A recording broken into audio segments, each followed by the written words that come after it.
Hi friends, welcome to Getting Real with Miss Hugs. This is the very first episode of our podcast and I'm super excited. I'm glad that you're here with us. This is something that I've been working toward for a long time and I'm so happy that it's finally ready to go. A little about myself. I'm Judy Lynn Hugs and I've been working with children and parents for almost 30 years and I'm so excited to bring the experiences that I've learned in education to you. We have a super special show for you today, and joining me as my launch partner is mental health professional Brian Dunn. Hi Brian. Hi, glad to be here. I'm so glad you're here. Guys, you are going to love Brian. So tell us a little about your background. I'm a licensed clinical social worker. I have been for going on 10 to 11 years now. And my experience has been with families, at-risk kids that moved me here to Texas. And I've also worked in juvenile detention centers. I've worked at TCU in the counseling center with various hospitals, private therapy, really even skilled nursing homes with older folks. So I really have kind of covered a lot of different areas. One of my favorite gigs last year was working with Fort Worth Police Department's crisis intervention team. So being a social worker has really given me a lot of versatility to practice my trade and grow some experience and interact with a lot of great people and families and really getting people plugged into the care that they need. So that's a little bit about what I've done clinically in the community of North Texas, That's Fort Worth awesome. area. That a lot of experience. Yeah. So, you know, guys, when Brian and I were talking about the different topics that I want to cover in this podcast, kept coming back to this one, which is parenting style. And we thought that that's the most important piece to begin with, because everything that we do as a parent comes back to what style of parenting are we using. And so we're going to go over parenting styles today. Right. And yeah, now some in our audience may be going, parenting style, what are you talking about? Are there different parenting styles? Yes, there's some parenting styles, and one of them is the permissive parent. Okay. One of them is the authoritarian parent. One is the authoritative parent, and then one is the neglectful parent. So we'll probably unpack a little bit about what those different ones are. Okay. Right? All right, well, let's start unpacking. How about we start with the last one you mentioned? Let's go with the neglectful parenting style. Yes. What does that neglectful look like? Well, and just in the classic, definition of the word, to not attend to something, right? If I'm cooking in the kitchen and I have a pot of water up there and it's whistling away, Right. and I leave it, or maybe some cooked eggs are being cooked over there, and I leave it, and I neglect to attend to the stove, right? Something's going to happen, not good in my kitchen. Right? So neglect is really just not caring for or attending to something that is in need of our attention. Okay, great example. Okay, so I have to admit that when I think of neglectful parenting, I've worked with a lot of neglectful parents, and I'm sure that you have worked with your share. In my younger years, when I would encounter a neglectful parent, my initial thought was not, what can I do to help this parent? It was, you had children, step up, do what you need to do. Mm-hmm. It's not always that simple though, is it? Right. So what kind of situations might make a parent seem neglectful? Well, I think of a scenario where maybe the parent is either unavailable or impaired. I like to say that if a child is coming into the living room in the morning, maybe a 4-year-old who's wanting to watch some cartoons, maybe have breakfast, and is just kind of coming to the parent to get that basic need met, and the parent is impaired from a long evening of, let's say, drinking alcohol, and is now passed out on the couch in the morning. And the morning hours are rolling on, and that parent still isn't really up and active, and that child is awake and ready to be fed. That would be the example of an impaired parent who's not available. There might also be an example of a teenager who has to come home from school, or maybe we'll say maybe that third or fourth grader who's old enough to get off the bus and get home, let themselves in. I'm the classic generation of the latchkey kid. Right. And I came home and I would, let myself into the house. But at an age that was more appropriate. If you're more in second or third grade and you come home and there's no one available to get the end of the day rolling, get me into my homework, maybe start cooking dinner, and those needs are not being met by the parent, and I'm having to figure those out for myself. There could be some level of not available type of neglect, depending on the age of the kid, depending on how long they're left alone. Okay, so we might have some parents who are in survival mode. Right. Just trying to pay the bills, and for whatever reason they're struggling, and their primary focus in taking care of their children is, I have to work, I have to pay the bills. That's right. So what can we tell them that could help them be more attentive, or at least recognize the type of parenting style that they're putting out there? It always comes back to intentionality, I think, with our kids. As long as we can come up with a schedule and routines that is very predictable, we know that kids really thrive on predictability and knowing a schedule.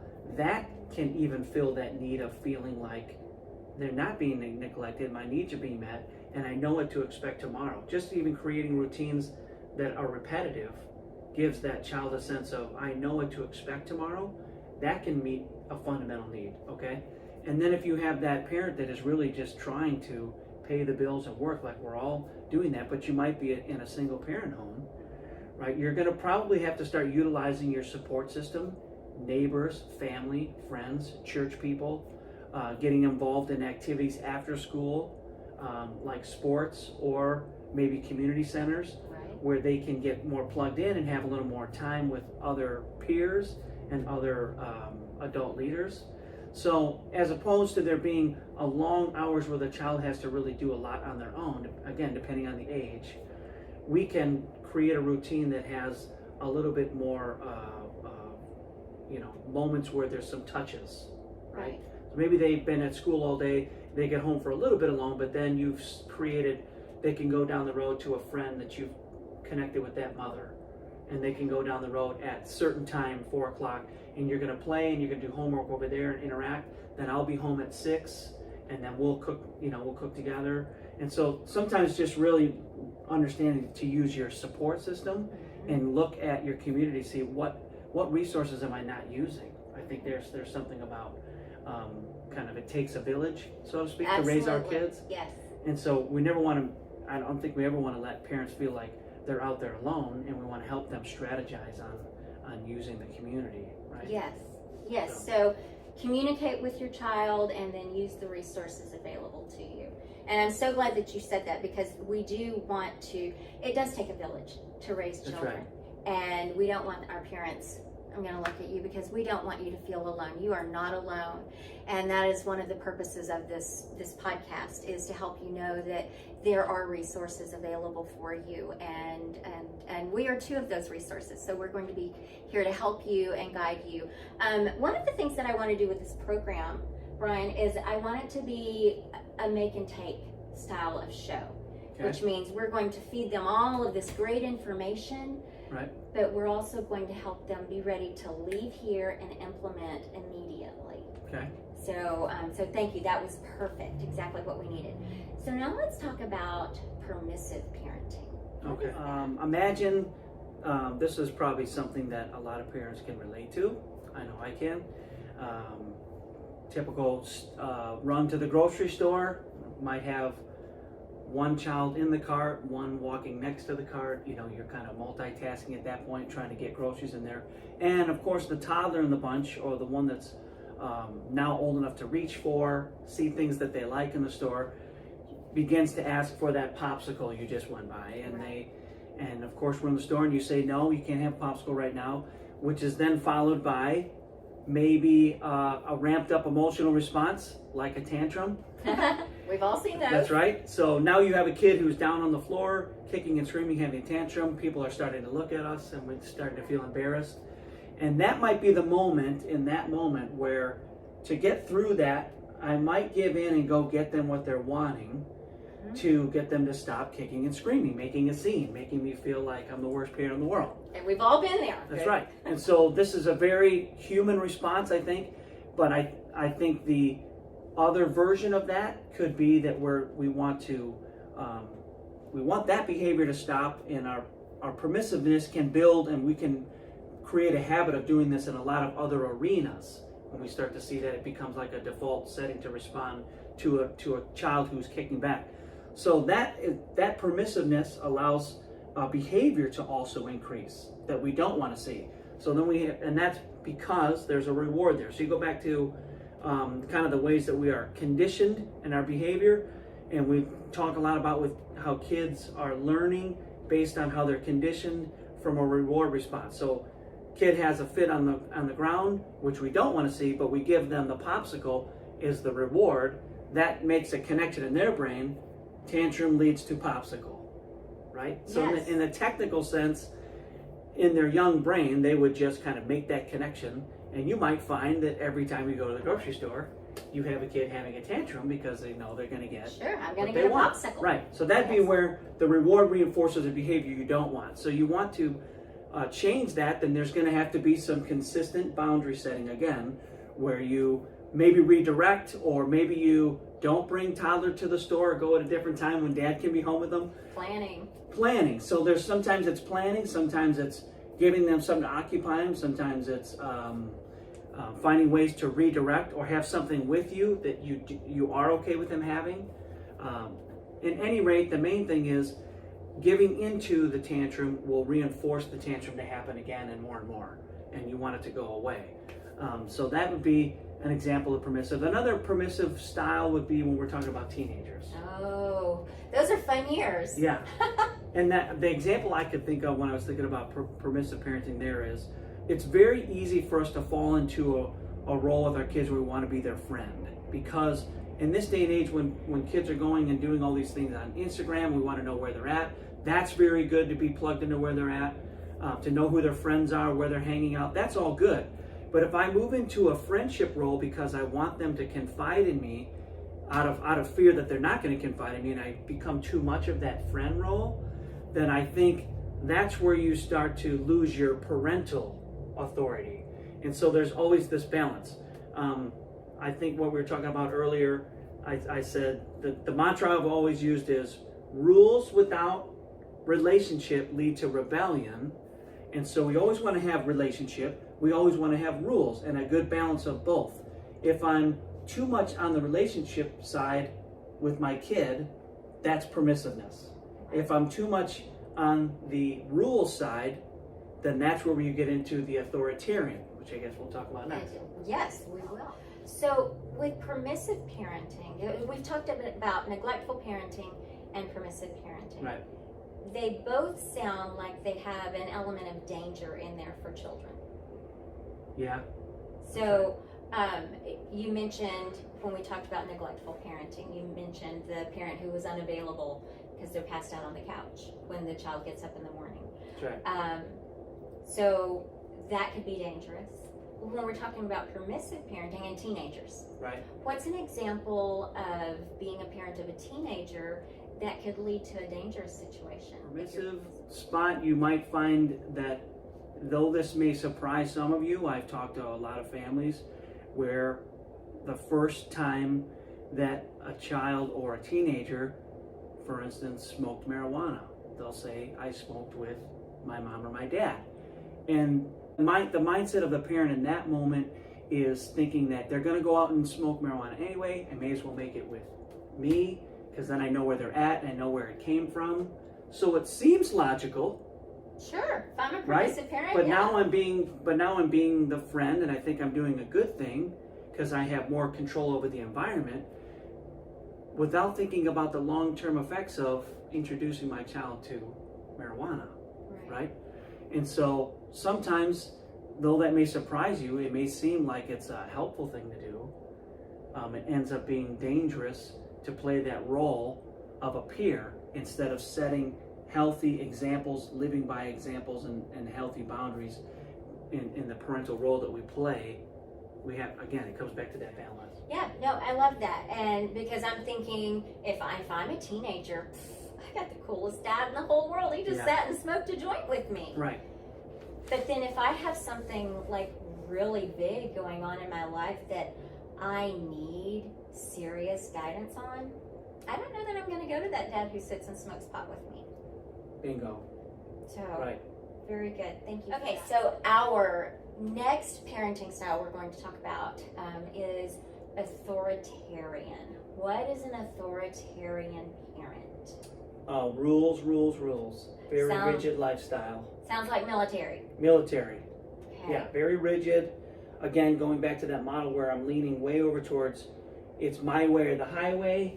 There's no room for arguments. There's no room for wiggle. I used to think of ways that I could allow my teenage sons to argue back a point of view or change my mind. If I said, here's the curfew that you need to be home, and then they came to me and said, here's why I need to be there a little longer, out a little longer, and they came up with a solid, valid reason or argument as to why I should give them another 30 minutes or an hour, then I would allow them to influence me that way and come up with a compromise I could live with. Because that gives my son the ability and empowers him to develop a very profound and needed skill right now, is I need to be able to have positive influence on people when I'm trying to get a job, when I'm trying to work with colleagues. In a healthy setting, I want to be able to influence people by having critical thinking skills and communication skills, right? Sure. But if I'm a rules guy and I'm all rigid and I'm in control and it's my way or the highway, and every time my kid comes back with an argument or a rebuttal or some kind of a different way that they might need, and I shut it down, I'm stifling that. Right. See, so I'm always thinking as the parent, I've got to think long term. I got to think big picture, not always the here and now. The here and now really matters, but it really builds on what's my trajectory? What am I trying to shoot my kid towards down the road? What do I want to build down the road? If I'm all control, rigid rules, again, without the relationship, I'm out of balance. Okay. And it leads to rebellion, according to my other mantra. Yes, Right? and I totally see that, but I am positive that we have some parents who are going, rules. Yep, that's it. That's who I am. That's how I was raised. That's how I believe it should That's right. be. Right. When you think about the bigger picture and what you're trying to, what we're all trying to kind of guide our kids into is the ability to leave our homes, go into society, and be able to finish school, maintain a career, but also get along well with people. Okay, so there's that balancing piece. So if I'm the dad that's always about the grade, and I'm really drilling it down that you have to make the grade, but I'm not also finding ways to flourish their social skills, you're going to have a real brainiac of a kid who doesn't know how to work well with people, Right. or other people on the team if it's a sport.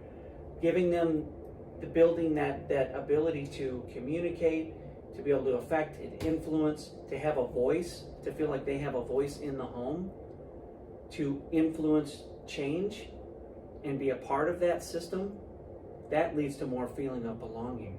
Right. I love a lot of parents that I've worked with who were authoritarians. It was my way or the highway. Right. And I saw so much damage in a lot of these kids. They didn't know how to think for themselves. Right. They followed the rules. You didn't tell me what to do. I don't know what to do.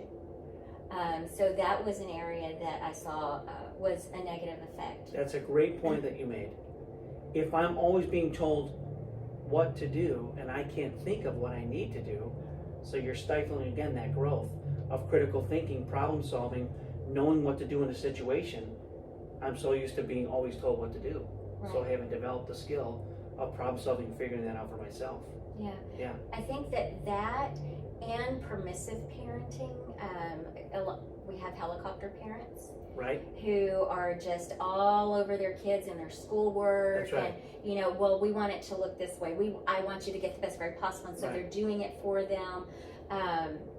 they're never letting them fail or figure it out on their own. And I've always called it learned helplessness. That's right. And it's a struggle. And so I think a lot of these parenting styles cross over into some of the negative effects. That's right. And one of the things you're seeing now are some of these students that are getting into later years of high school into college that cannot handle things like failure. Right. Where did that go? What happened to building resilience to we don't always win, it doesn't always go our way. If you have the type of parents that are always coming in to rescue Right. from choices that are made to protect their kid from discomfort from a choice that they've made, they're not going to learn that valuable lesson that my choices have consequences, that I'm not always going to be right, that I'm not always going to win, Yes. and that it's okay that I make mistakes and fail, but that I learn from them. Right. And so that's where we've got neglectful parents who feel guilty because they know they haven't been there for their kids. Right. So they want to save them. Right. They want to rescue them. And that helps build their relationship in their mind. Right. And then permissive parents who just, well, it's okay. I'll help you figure this out. We're Right. going to get through this. Mommy's going to talk to the teacher, or I'm going to go talk to that principal. Right. And never make them face those consequences. On the authoritarian side, back to that, I think one of the other dangers is pushing our kids too far. We've talked about them not allowing them to problem solve for themselves, but there are parents who are so authoritarian in their style of parenting that they push them too far. They push them too hard. They set unrealistic and unreasonable expectations on them. And schedules, yes. So what kinds of things are we seeing with kids? Let's talk about the schedules, because I know a lot of kids, their schedules are busier than mine. Yeah, they're running around. Yes. Between 3 or 4 different sports, or maybe they're in some kind of band situation, and then they're also in a sport, and then they might have to go to their, and then I think the travel sports are really pretty demanding. Yes. And it is what it is. There's a lot of value in building our kids up to be athletic, but I think someone said that on the baseball field, their favorite sign is the thing that says, this is just a game. These are just children. The umpires are teenagers. Something like that, where they're reminding parents to calm down, bring it down a little bit from that aggressive stance. Everybody wants their kid to be the next MLB, right, or a football star. Yeah, I think we could have a whole episode on setting realistic expectations for our kids. That's right. So when we're talking about authoritarian style parents, it can look like a lot of different things. But what it keeps coming back to is that authoritarian parents are rules-based. There's no wiggle room, and there's very little, if any, room for children to share their thoughts, their ideas, their reasons why whatever they did was okay. That's right. It's moving away from the importance of having good rapport and relationship with your kids. So it's moving to either extreme too far.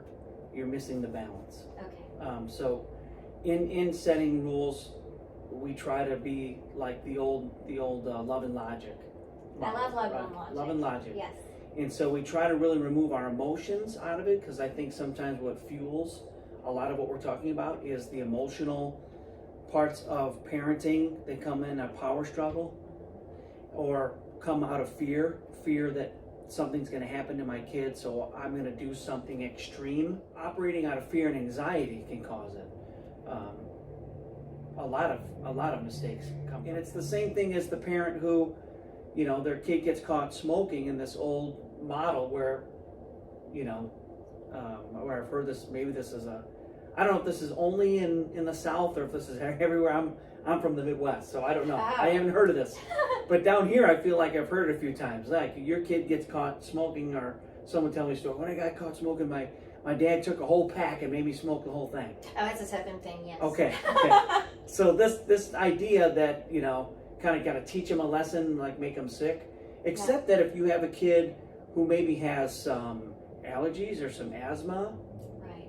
or could get toxins from the nicotine, an overdose Right. of nicotine, then you could have a real problem on your hands. So I would even venture to say that those old school models of trying to correct behavior, maybe we need to rethink some of that. Right? I definitely agree, because I can remember my dad doing that same thing with my baby brother. There you go. So yes, definitely a Southern thing, and not a healthy One thing. of the things I learned when my 22-year-old, who is now a police officer, but when he was 4, he was quite the little oppositional guy. Oh.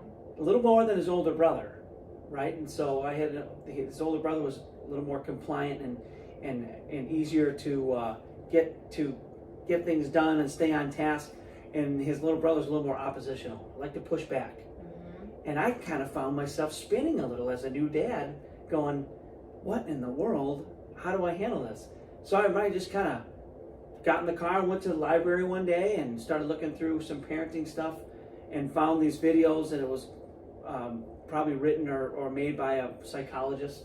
And it was called 1, 2, 3 Magic. And the thing I loved about that, I went home and I watched these videos and I started practicing it. And the main premises was, we all do the whole like counting to 5 or 10 with our kids. Right. Well, this guy's method was count to 3. Stick with 3 and count to 3 and stick with 3. And the idea here is that when you get to 3, there's a consequence. So when I give my son a directive, turn off the TV, it's time to go eat, and he doesn't do it, then I'm saying, okay, 1, I better see some movement or activity. 2, if I get to 3, because I have to teach the child the rule, Mm-hmm. right? Sure. When I get to 3, I'm going to turn it off myself, and then you're going to your room for a timeout, and you're probably going to miss out on your TV time later. So the consequence also matches the behavior that I'm seeing, or matches the crime. Well, the Okay. consequence matches the crime. You're not turning off the TV. When I get to 3, then I'm going to turn it off. You're getting a timeout, and you're missing TV time later. And then you're building on the consistency of where the child starts to know over time when you're counting, and you give them a directive. Hey, it's time to go upstairs and brush your teeth now because we're going to leave. Oh, and that kids have a real hard time with transition, turning off the game or turning off Sure. getting away from their friends when they're playing. They get real zoned in. So the idea here is, over time, when I start to count, my son knows, okay, Dad's counting and he's going to get to 3. And when he gets to 3, there is going to be consequence because he follows through every time. So this again becomes that reinforced conditioned response where the child knows over a few, I think it took a couple weeks maybe, I want to say, Because it maybe doesn't 10 happen days. overnight. No, it doesn't happen overnight. It took about probably 10 or 14 days, but I'll tell you what, when that thing happened was the day that I gave him a directive and he was not moving from in front of the TV. And when I started to count 1, I heard, don't start counting. But let me tell you, he jumped up, he turned off the TV, and he went and did what I wanted him to do. Perfect. Right? And so the good thing there is that I removed the emotional out of it and I just kept it logical. And I allowed him to have the ability to predict his own behavior. And then I built predictability, knowing that I'm going to follow through and there's consistency there, and follow through led to compliance, led to him to finally get into the group that we're establishing boundaries and rules. Because what if they're in a situation where they're, over at the park playing, and there's something about to go down and I need them to come over right away and listen to me. Right. It's a Maybe there's a safety dog, maybe there's a dog running around without a leash and I call out. I definitely want to build in my kids to respond to my directives. Sure. And say, hey, I need you to get over here right now, right? Right. And we want them to respond to come over. Yes. So we are conditioning good things for them to hear our voice and listen to our directives, Yes. because it's going to play out when it matters most. Okay. Too. So And now, I said a lot. yeah, you did, but that was good stuff, and that was a great lead-in to our last parenting style, because what you've just been talking about is being an authoritative parent. Right. And authoritative parents, give us a rundown on the elements of an authoritative Okay. parent. And this is the desired parenting That's style, right? That's right. This is the desired parenting style, and this is where we get into the balance, okay? Of I want to do things to build relationship with my kids. That's being intentional, being involved, having a part of their lives, bringing them into activities like we cook together, we clean together, we have chores, and everyone has roles.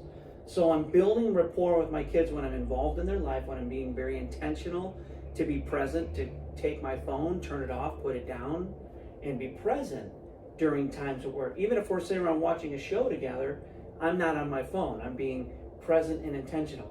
Getting down and playing Legos with my little guy, just knowing that we can go and build something together, or go out in the backyard and play around. Being involved in the sports, like being a coach, an assistant coach. Being a little bit more involved if you're a mom and you want to be in the PTA and help out with the classroom. So just intentional ways of getting into their world, being a part of their activities, building on routines within your work schedule, right? And knowing that when you're doing these things and being in their world, that's building that rapport and that relationship that you want. And also creating lots of moments together for dialogue and for your kid to know that they can talk to you about things, knowing how they think and work, teaching them emotional control in different scenarios, right? So this all comes from just being very intentional, involved, and available to our kids. That paired with setting limitations, rules, and boundaries for their well-being, for their safety, because that's my job as their parent. Right.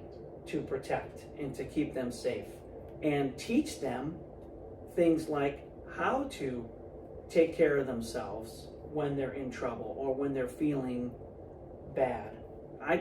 By soothing them, I'm teaching them how to soothe themselves. And when I'm teaching them limitations, I'm giving them parameters that they can operate when they're not with me. So rules are very important, and having those paired with good relationship, good involvement is the balance that we're looking for. Okay, very good. What about a parent? Because I love that you said authoritative parents are intentional. Yes. Yeah, intentional parenting is so important.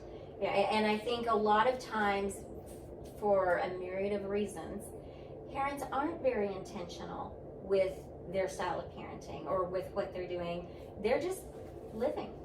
Right. You know, they take it as it comes, deal with it as it comes, but they're not super intentional with the type of parenting style that they have or with how they are going to handle certain situations. Right. So we talked earlier about those parents who are in survival mode, single parent, right, who doesn't necessarily have those resources. Like I was very blessed. I had 2 sets of grandparents who loved helping take care of the kids. right, And I cannot imagine being a working mom and doing everything that I needed to do and not having that support. But I know we have a ton of parents who do not have that. So how can a parent who is in survival mode or just doesn't have the resources available to them, what guidance can we give them on being an authoritative parent, being an intentional, present parent when they have this much time? A lot of times when I'm working with families, we have to always come back to how is the parent taking care of themselves. That's a very important model. I think of the times when we're on an airplane and you get on the airplane and the flight attendants give you the whole rundown on what to do when the plane loses altitude and the little things drop down for oxygen. What are you supposed to do? Take care of you yourself first. That's right. You have to do that, because if you're no good and you're passed out, then you cannot save your child's life in that moment. Right. So I use that as a model to remember that we have to be making sure that we're doing good things for our physical, spiritual, emotional, social well-balance and our well-being, right? We're holistic. And so being able to take care of myself means I need to be going to therapy if I need to. I need to have good people in my life plugged in at my church and involved in having a support system, and knowing that there's places I can get away by getting a babysitter or a friend so that I can go out with friends or go do something that is going to help fill me up, right? Or doing things together with my kids that are fun activities, getting out in nature and going to the park. Yeah, and that doesn't cost anything. That doesn't cost anything. And so a lot of it is just learning how to get creative and finding a list on you go on your computer or your phone and find a list of activities you can do with your kids that cost nothing. Right, and there's plenty of those lists. Making a game together, doing something in your house, cooking, what you have. Sure. Let's look at what we have in the cabinet in the fridge What and can we make? create something. I don't know, but kids are pretty resilient. They can have fun just about any way as long as we are making it fun. Okay. They will feel that it's fun. Exactly. That's the thing Yes. that's great about kids is you can literally clean up the house and make it fun, and they're gonna join in. They're on going to that. follow your lead. But I think it starts with, we have to be doing good self-care, because the more that I take care of self in a good, healthy way and stay in balance, that's going to give me the resilience to be a good parent, Right. to be plugged in, to be available emotionally and physically to meet their needs. Okay. Right? Very good. Thank you. This was a lot of information. Yeah, And it's a good one. yes, it's a great one. It's one of my favorites. And I think that it is so important. Brian, thank you so much for joining us today. It's just been an amazing amount of information. We didn't talk much about where you are right now in your practice. Tell us a little bit about that. I am currently with a group called Connections Wellness Group, and Connections Wellness Group operates all over the Metroplex, and it's housed with programs for IOP, PHP, where people can find a doctor for medication, individual therapy. These are some nice programs that are really fitting for adults or kids. The next program that we're going to be having is going to actually be in Parker County, over in Willow Park. So this is a nice place for people to get connected for adults, kids, teenagers, for meeting any kind of mental health needs. There are free assessments and all kinds of things that we're going to be offering there. And then I also have my private practice with Cowtown Christian Counseling. So I'm doing that in the evening and on the weekends. Very good. And when do you have time for yourself and yes. for your little guy? I'm getting there when we're done today. That's right. Okay. So thank you so much for being here and being my launch partner, Yay, helping me we get did it it. started. I know, I'm so excited. So parents, I would love it. Please subscribe to my channel. If you click the link below, it will take you to my webpage, and you can subscribe to receive my free parenting guide. I would love to share that with you. Let your friends know, share our podcast with everyone. Just remember, be gentle and forgiving of yourself.